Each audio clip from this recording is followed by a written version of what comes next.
Let me paint a picture for you to kind of put some context around this topic that I'm going to discuss in this video.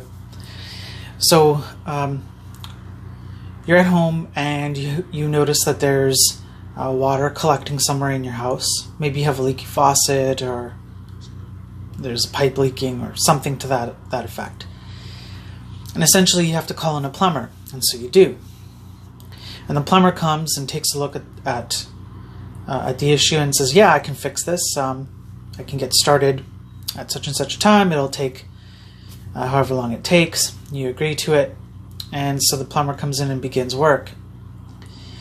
And you walk in while the plumber is working, and you take the wrench from his hand or her hand, and you say, that's not how you use a wrench. Let me show you how you use a wrench. And you try and show the plumber how to use a wrench. That seems like a very far-fetched scenario. Similar examples have been provided online if you read other material on this very same topic. And I think because there's fundamentally something truthful about it, which is that when you hire someone to do a job, you expect that there's a certain level of knowledge that they have that you don't. Otherwise, you wouldn't be hiring them. You would just go and do it yourself. That's not always true. Sometimes you don't have the time, you don't have the resources or the material. You might know perfectly well how to do something, but you just need someone else to do it for you for whatever reason that might be. That's a fair argument. But that's not what I'm talking about here. I think there's a real problem.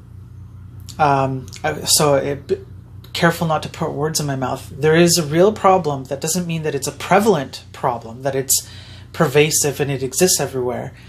But I do think that it's a problem that when it rears its head, causes a lot of contention and creates a lot of conflict. And I've personally experienced this, and I have worked with others who have also experienced this, and I've seen it firsthand, being in it and seeing others in it. So, essentially what it boils down to is, more often than not, you should just let your developers do their damn job. Otherwise, go do it yourself. And so let me give you a real-world example where that statement seems to hold true, at least for me, in my opinion. So there was a developer who was working on a website. He was the senior developer, and the owner of the company saw an issue on the website before anyone else. It was just a matter of he got there first.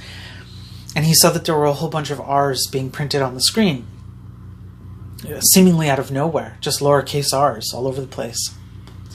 And the owner fancies himself a programmer, and he's not even by a stretch of the imagination. He knows a few things, he can put a few things together, but it's more of like man, I don't even know what to describe it. It's not even a hobby for him. He's just not a programmer. It's not his day job. He has a completely different job as his normal job. And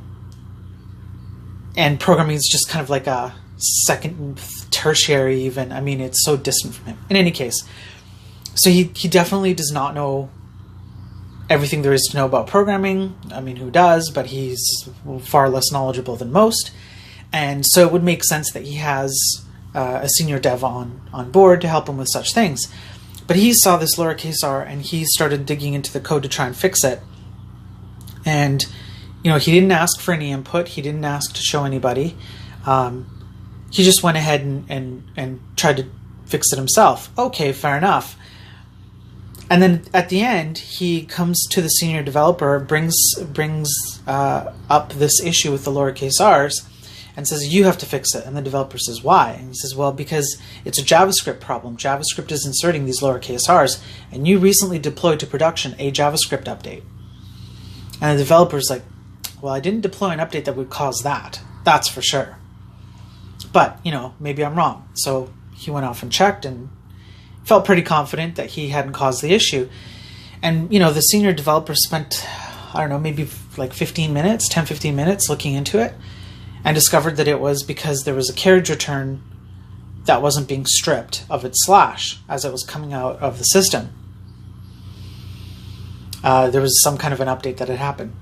And so he says that. He says, oh, it looks like a carriage return issue. It doesn't look like a JavaScript issue. And the owner says, nope, I already tried it. I already tried stripping the carriage return out of the output, and it didn't work. And what's more, I'm looking at it right now, and if I open up the Chrome Inspector tools in Google Chrome, the Dev Inspector tools, and I click on the lowercase r as like the DOM element, Chrome shows me an equal scalar sign or $0, which obviously means it's JavaScript because that's what it's there for. And the senior developer is like, no, that's not what it is. Chrome Inspector adds that as a selector to any DOM element on the page so that you can select the currently highlighted DOM element very easily if that's what you want to do. That is not indicative that this lowercase r is a JavaScript problem.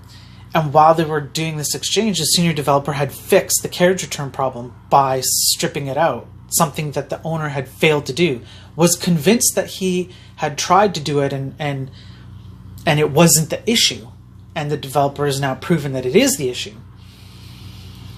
Before they get right there, the developer even sends out a Stack Overflow link saying, look, no, the Chrome Inspector thing you're seeing it's not indicating that this is a JavaScript issue.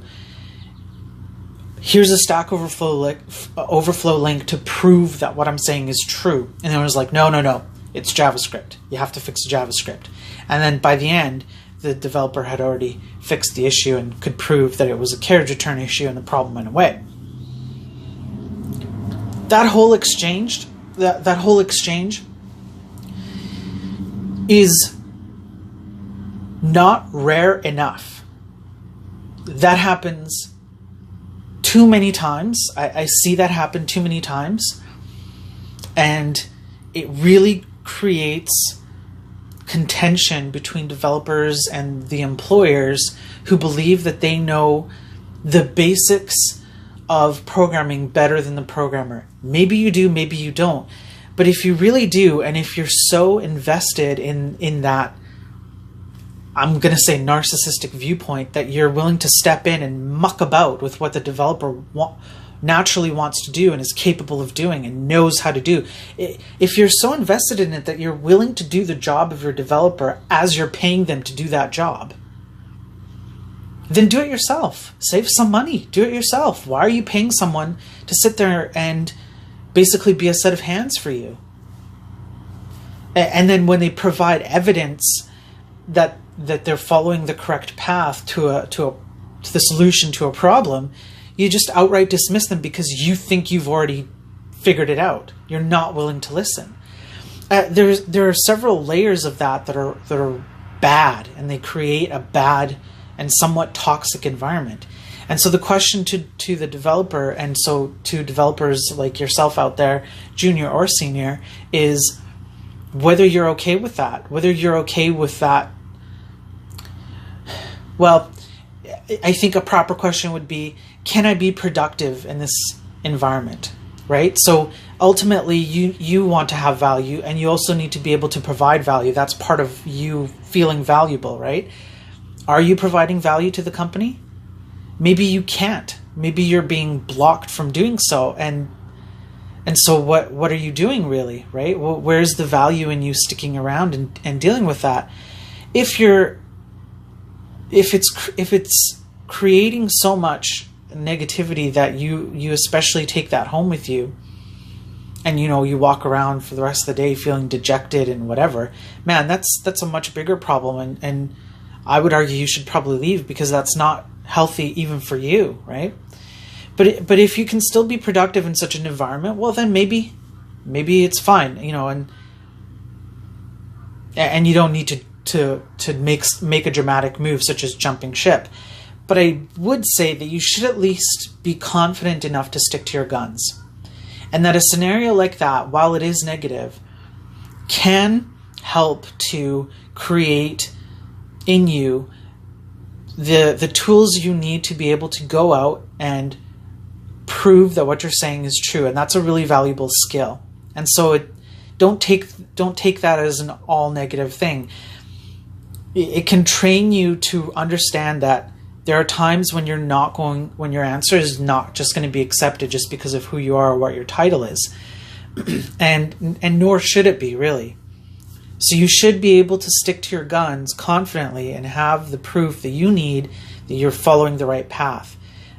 So take some positivity out of that, take some learnings out of that.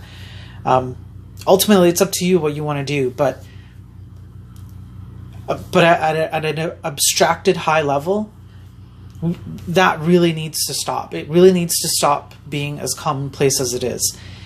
If you've hired someone to do a job, let them do their job. It's okay to be, supportive and assistive and whatnot, but not to the degree in which I've described in this video. That's too much, and